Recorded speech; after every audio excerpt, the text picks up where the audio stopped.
The cargo bay of Orbital Station Kepler-7 smelled like metal and sweat. Giant containers hung in the air, moved by magnetic lifts, while workers shouted instructions across the vast space. Some were human. Most were not.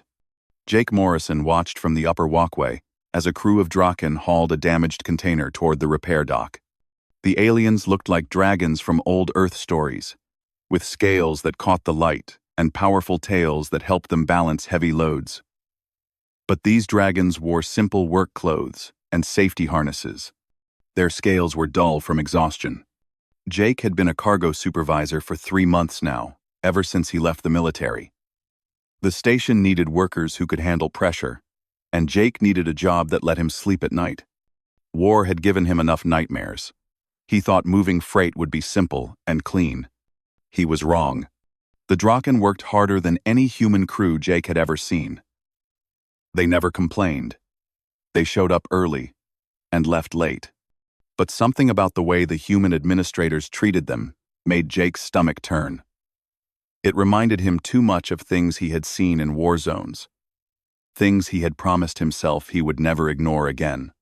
A bell rang across the cargo bay. End of shift. The workers put down their tools and formed lines near the payment stations. Jake checked his watch. Friday meant payday. He usually went straight to his quarters after his wages came through, but today something made him stay. The human workers got paid first. They scanned their badges, and credits transferred to their accounts in seconds. They laughed and made plans for the evening. Some headed toward the bar on the recreation deck. Others went to send money back to families on Earth. Then came the Draken workers. Jake noticed them waiting patiently in a separate line. There were maybe 30 of them, and they stood very still. Their tails curled close to their bodies. A defensive posture, Jake had learned. They were nervous. At the payment station, Carl Hayes sat behind a desk with a display screen. Carl was the station administrator for alien labor. A thin man with pale skin and eyes that never seemed to look directly at anyone. Jake had disliked him from their first meeting. There was something mean in the way Carl smiled. The first Draken worker approached the desk. Carl barely looked up. Name? Vorath, sir. Carl tapped his screen. You worked 40 hours this week. Station fees, processing costs, and housing deductions come to 38 credits. Your pay is 40 credits. Net total, 2 credits. The Draken's head pulled back in shock. But sir, I need at least 20 credits for food for my family. The advertisement said 40 credits per week with no deductions. The advertisement was for human workers, Carl said flatly. Different rules apply to alien labor. Next, Vorath started to protest, but another human supervisor, a large man named Rick, stepped forward and put his hand on his weapon. The Draken's shoulders sagged. He took his 2 credits and walked away with his head down. Jake felt his hands tighten on the railing. One by one, the Draken workers received the same treatment. Huge deductions, tiny payments. When they questioned the charges, they were threatened or dismissed. Some got 5 credits. Some got 3. None received anything close to what they had earned. Then a female Draken stepped up to the desk. Jake recognized her. Her name was Thesara, and she had been working the heavy container line for 6 weeks straight. He had seen her lift loads that would require a mechanical assist for human workers. Her scales were a beautiful blue-green color, or they should have been. Right now they looked faded and tired. Name? Carl did not look up from his screen. Thesara, sir. Ah, yes. You worked overtime this week. Very good. Carl's smile was not kind. Let me see. 45 hours at standard rate. That is 56 credits. However, you damaged a container 3 weeks ago. The repair cost was 20 credits. Then we have your standard deductions. Processing, housing, oxygen tax for non-human respiration, wear on equipment designed for human use. He tapped his screen with exaggerated care. Your total Is 15 credits. Thesara's whole body went rigid. Sir, please. I need my wages. That container was already damaged when I received it. I reported it to my supervisor. And I was told housing was provided as part of the employment contract. Are you calling me a liar? Carl's voice went cold. No, sir, but please, 15 credits is not enough. My children need food. They have not eaten a proper meal in 3 days. I only need my wages. Please. Jake started walking down the stairs. He did not run, but he moved quickly. Something in Thesara's voice cut through him like a blade. Carl leaned back in his chair. If you cannot manage your finances, that is not my problem. Perhaps you should learn to budget better. Or perhaps your kind should not have come to our stations looking for charity. I am not asking for charity. Thesara's voice broke. I worked. I did everything you asked. I only need what I earned. My children have not eaten. Please. Other Draken workers watched from a distance. Their faces showed shame and anger, but none of them moved.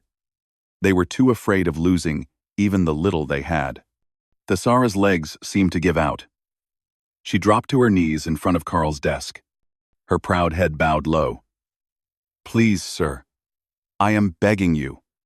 My children are hungry. I only need my wages. They have not eaten. Carl looked down at her with disgust. Get up. You are making a scene. Take your 15 credits and go. Next worker. Please. Jake reached the bottom of the stairs. His heart was pounding, but not from the exercise. He had seen this before.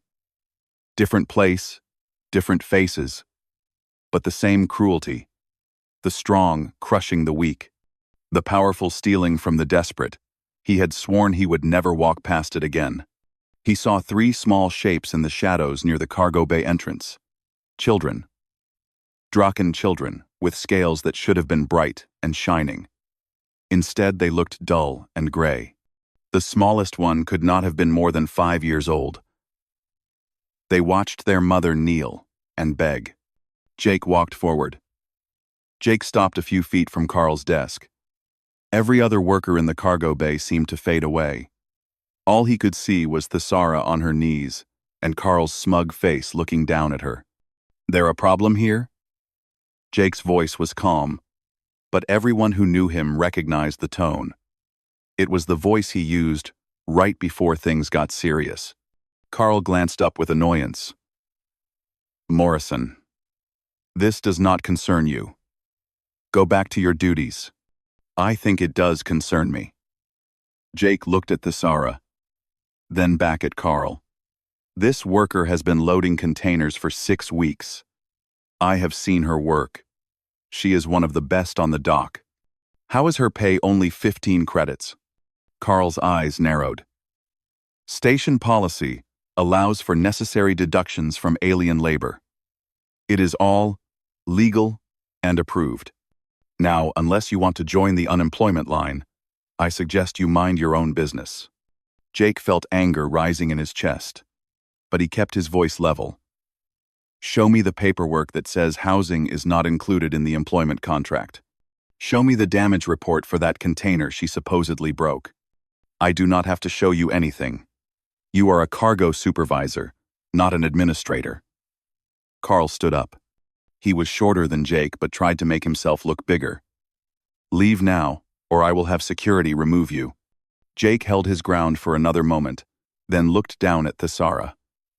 Her eyes met his, and he saw something in them that made his decision. Fear, yes, but also a tiny spark of hope. She thought maybe, just maybe, someone might actually help her. This is not over, Jake said quietly.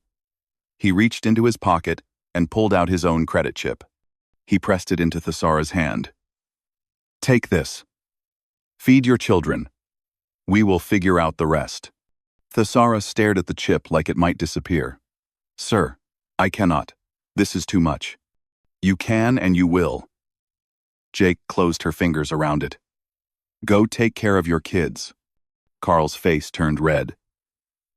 Morrison, you just made a very big mistake. Jake turned and walked away without another word.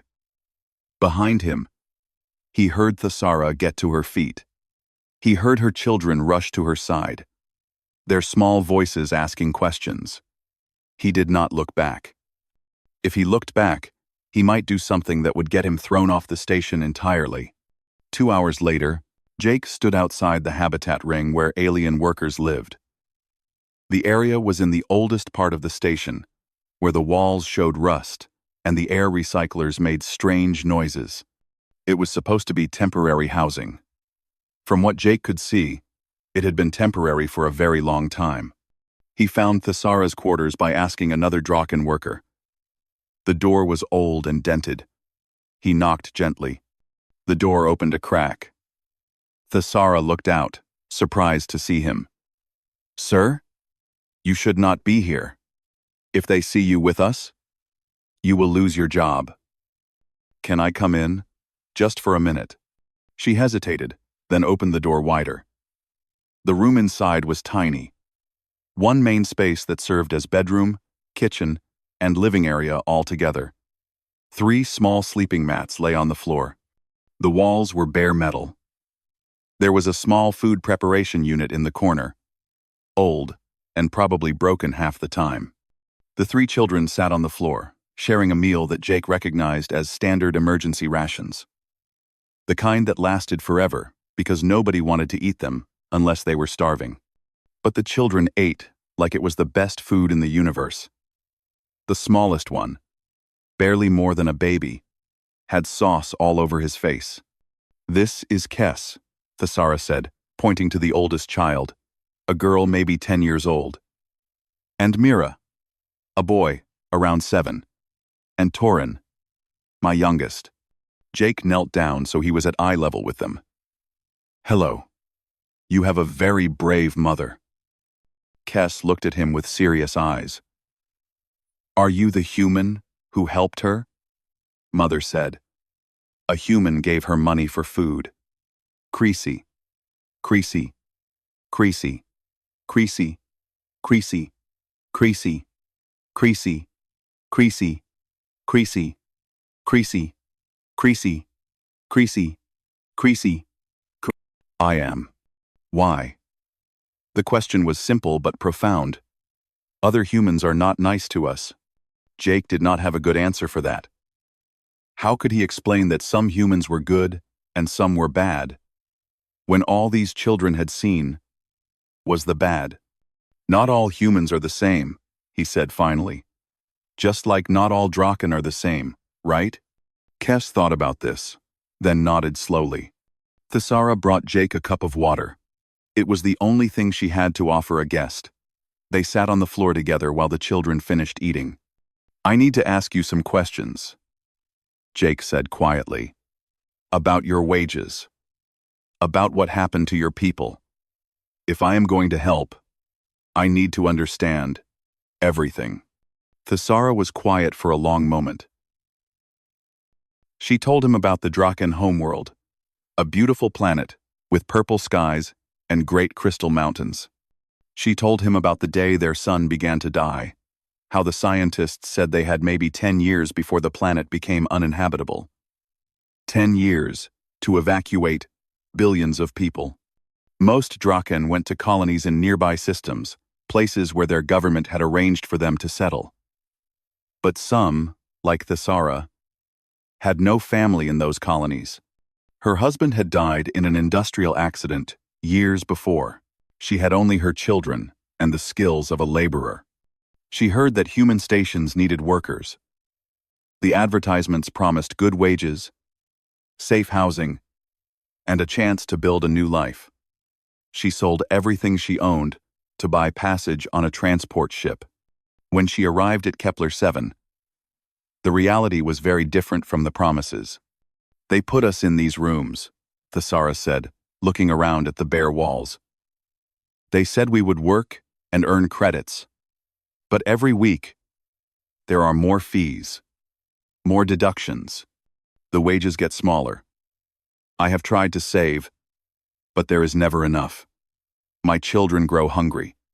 Their scales lose color. I am failing them. The. Her voice broke on the last words. Jake saw tears form in her eyes. Draken tears were clear like human tears, but they seemed to glow faintly in the dim light. Jake reached out and put a hand on Thesara's shoulder. It was an awkward gesture, unsure if it would be welcome, but she did not pull away. You are not failing them, he said firmly. The system is failing you. There is a difference. Thesara wiped her eyes with the back of her hand. You cannot change the system. You are only one person. Your kind do not help my kind. If you try, they will punish you. They will take your job. Maybe worse. Maybe, Jake admitted. But I have to try anyway. He stood up and looked at the children. They were watching him with wide eyes, trying to understand what the adults were talking about. Torin, the youngest, had fallen asleep on his mat, his belly finally full for the first time in days. I am going to go talk to some people, Jake said. Can I come back tomorrow? Thesara nodded slowly. You are always welcome here. But please, be careful. Carl Hayes is a dangerous man. He has friends in high places. Jake left the habitat ring and made his way to the medical bay. It was late, but he knew Dr. Linda Price often worked night shifts.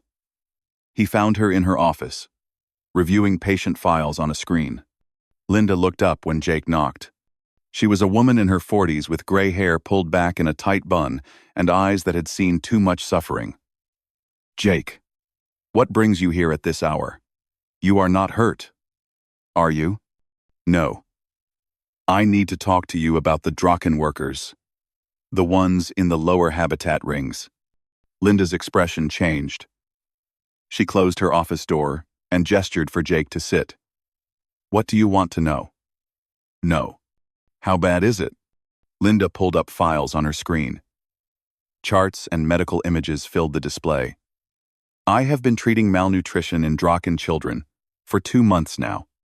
At first I thought it was maybe an adjustment to station food, different nutrients than they need. But it is not that. They are simply not getting enough food. Period. She showed Jake images of scans. Even though he was not a doctor, he could see the problems. Bones that should be strong looked thin. Organs that should be healthy showed signs of stress. I have filed reports, Linda continued. Dozens of them. Every time a Draken worker comes to me with concerns about wages, I document it. Every time a child shows up malnourished, I report it to station administration. Nothing happens. The reports disappear into the system. Carl Hayes, Jake said. Him and others like him. They have built a whole network. It is not just here on Kepler 7. I have talked to doctors on other stations. Same story. Alien workers get promised fair wages, then get nickeled and dimed with fees and deductions until they are basically working for nothing. Jake felt his anger growing, but he forced himself to stay calm and think clearly.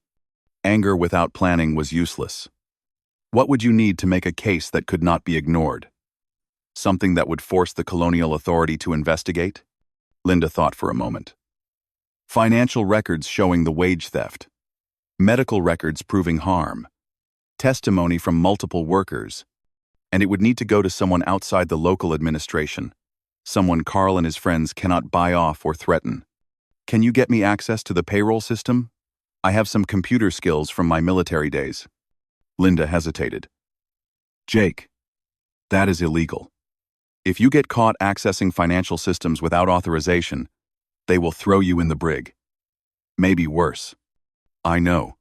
But what is happening to those families is also illegal. Somebody has to do something. Linda studied his face for a long moment. Then she opened a drawer in her desk and pulled out an access card. This is my medical administrator login. It has higher clearance than normal accounts because I need to verify insurance and payment records for patients. If you access the payroll system through the medical database, it might not trigger as many alarms. But Jake, be very careful. Once you start down this path, there is no going back. Jake took the card. I stopped being able to go back the moment I saw Thesara on her knees, begging to feed her children. That night, Jake sat in his quarters with his personal terminal connected to the station network.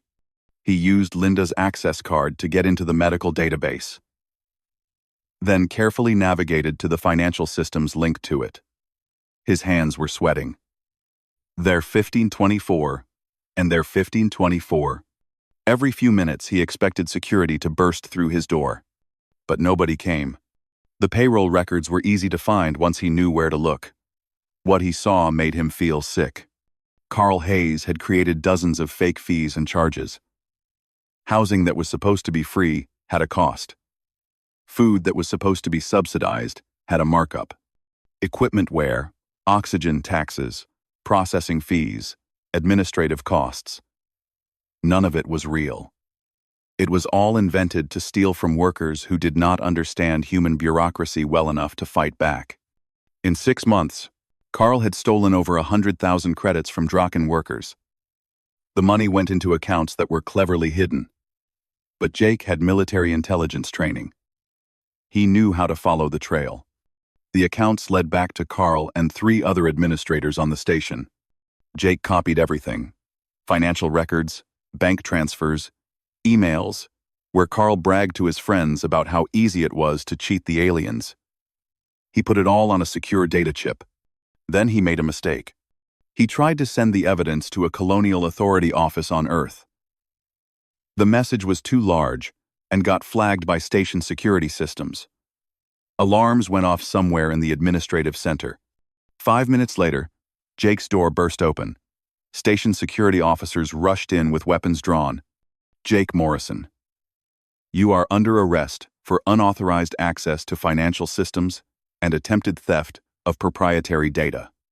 Put your hands on your head and get on the floor now. Jake did as they ordered. As they pulled his hands behind his back and locked restraints on his wrists, he saw them find the data chip. One of the officers picked it up and smiled. Well, well, what do we have here? Carl is going to be very interested in this. They hauled Jake to his feet and dragged him toward the door. The station brig was cold and quiet. Jake sat on a narrow metal bench in a cell barely big enough to stand up in. His head hurt from where one of the security officers had shoved him against the wall during processing. They had taken everything from him: his credit chip, his personal items, even his shoes. Through the small window in his cell door, Jake could see Carl Hayes talking to the security chief.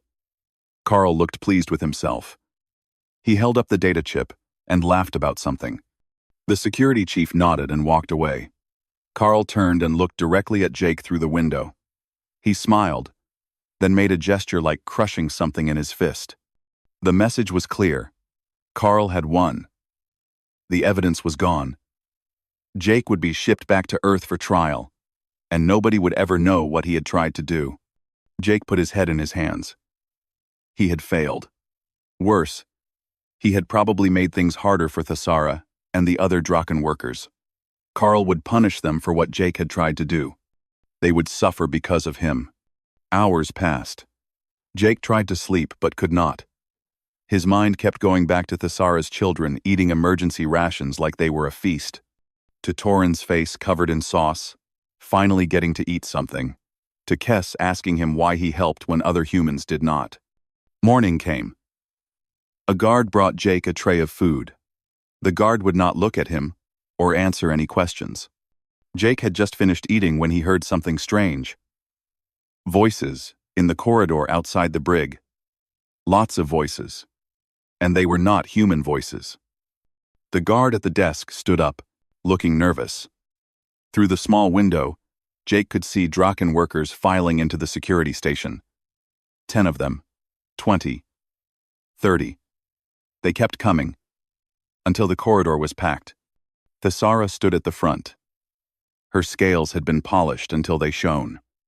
She stood tall, with her shoulders back. She looked like a warrior from the old legends. We demand to speak with Administrator Hayes, Thesara said. Her voice was strong and clear. We demand the release of Jake Morrison, and we demand our wages, the real wages we have earned. The security chief came out of his office. You need to clear this area immediately. This is a restricted zone. Return to your quarters, or you will all be arrested. Then arrest us, Thesara said. Arrest all of us. Who will load your cargo ships? Who will repair your equipment? Who will do the work that keeps this station running? Arrested. 2. The security chief looked uncertain. He spoke into his radio, calling for backup. Thesara turned to the other Draken workers. We have been afraid too long. We have let them steal from us because we needed the work. We let them threaten us because we had nowhere else to go. But no more. Today we stand together. Today we say enough. A male Draken stepped forward. It was Vorath, the first worker Jake had seen get cheated at the payment station. She is right. They cannot arrest all of us, and they cannot run this station without us. We stop working until they give us justice. More security officers arrived. But they stopped when they saw how many Draken workers had gathered. There were not enough cells to hold them all. Not enough security to force them back to work. Carl Hayes arrived, his face red with anger.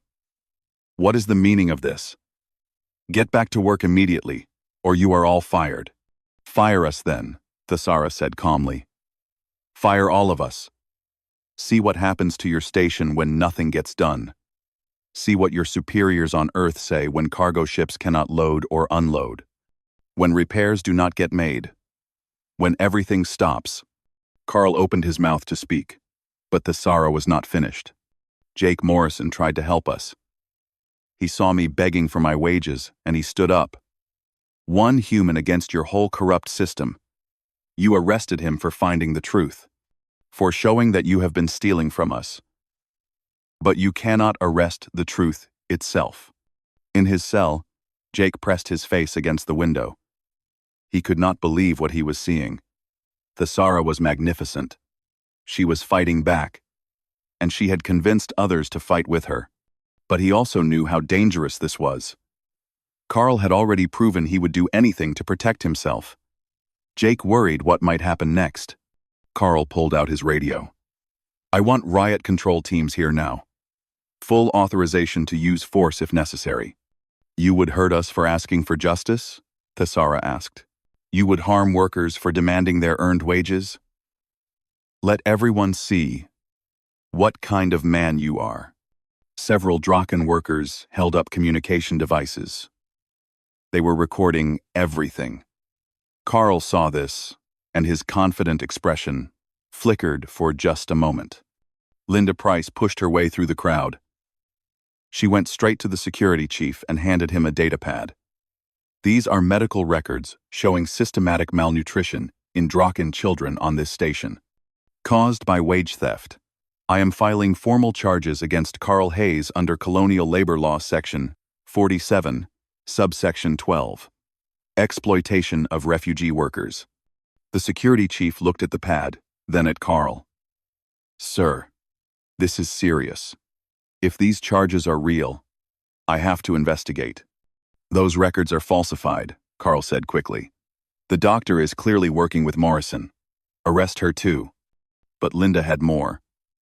I sent copies to the medical board on Earth 3 hours ago, and to the Colonial Authority, and to 5 different news agencies. This is already public. Carl, you cannot hide it anymore. Carl's face went pale. His hands started to shake. Then something unexpected happened. A young Draken, barely more than a teenager, stepped out from the crowd. Jake recognized him as one of the workers in the maintenance department. His name was Vex. I have something, Vex said quietly. He held up a data chip. Last night, I went into the administrative center. I am good with computers. I found the evidence that Jake Morrison tried to send. They deleted his copies, but data is never really gone. I recovered it, and I sent it everywhere. To Earth government, to news stations, to human rights organizations. Everyone knows now. Everyone. The room went completely silent. Everyone stared at Vex. The young Draken held the data chip up like it was the most precious thing in the universe. In a way, it was. It was proof. It was justice. Carl Hayes lunged forward, trying to grab the chip from Vex's hand. But Thesara stepped between them. And she was much bigger than Carl. She did not touch him. Did not threaten him. She just stood there like a wall. "It is over," she said simply. "Everyone knows what you did. Running will not help you now." Carl looked around wildly. The security officers were not moving to help him anymore. They had heard what Vex said. They knew the evidence was already out there, already spreading across human space. Helping Carl now would only make them look guilty too. The security chief spoke into his radio. "I need a direct line to Colonial Authority headquarters on Earth. Priority 1. Within an hour, everything changed. The brig door opened, and Jake was released. His restraints came off, and someone returned his belongings. The security chief himself apologized, though he did not sound very sincere about it. Jake walked out into the corridor where the Draken workers still waited. When they saw him, several of them started making a low humming sound. It took Jake a moment to realize it was their way of showing respect and approval. Thesara approached him. For a second, they just looked at each other. Then, awkwardly, they embraced. It was not something either species did naturally with the other, but it felt right. "You did this," Jake said. "You and Vex and all of them. I just tried to help. You actually made it happen." "We did it together," Thesara replied. "You showed us that not all humans are like Carl Hayes. That gave us courage to stand up." Little Torin pushed through the crowd and grabbed Jake's leg in a tight hug. Jake picked up the small Draken child, surprised at how light he was. Torin should have weighed more. He was still too thin from months of not getting enough food. "Are you okay?" Torin asked. "The bad man did not hurt you?" "I am fine, little one. And the bad man cannot hurt anyone anymore." By evening, the story had spread across human space like wildfire. News feeds everywhere carried the headline, "Dragon Mother's Plea Exposes Corruption." Videos of Thesara confronting Carl went viral. Images of malnourished Draken children appeared on every screen. Humans everywhere were outraged. Most people had no idea this kind of exploitation was happening on their stations. They had believed the advertisements that said alien workers were treated fairly and paid well. Learning the truth made them angry. The Colonial Authority moved quickly. They had no choice, with so much public attention. Investigators arrived on Kepler 7 within 2 days. They found evidence of corruption that went far beyond what Jake had discovered. Carl Hayes and 4 other administrators were arrested. Assets were frozen. Charges were filed. But it was not just Kepler 7.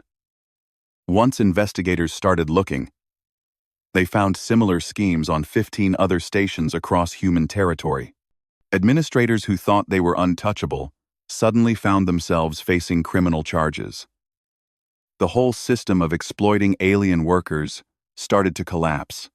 3 weeks after Jake's arrest, he stood in the station's main plaza with Thesara and her children. Workers of both species gathered for a special announcement. A woman in a Colonial Authority uniform stood at a podium.